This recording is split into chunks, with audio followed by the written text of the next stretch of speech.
More top stories now. Officers say a bicyclist died after being hit by a semi near 14th and Cumming.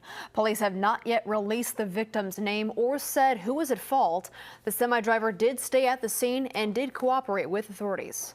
Omaha City Council takes up a contract dispute today centered on former councilman Vinny Palermo. Public Works rejected a tree removal bid for a company Palermo works for, citing his past unlawful actions. There will also be a public hearing and a vote on the Ponca tribe in Nebraska's new health and wellness center.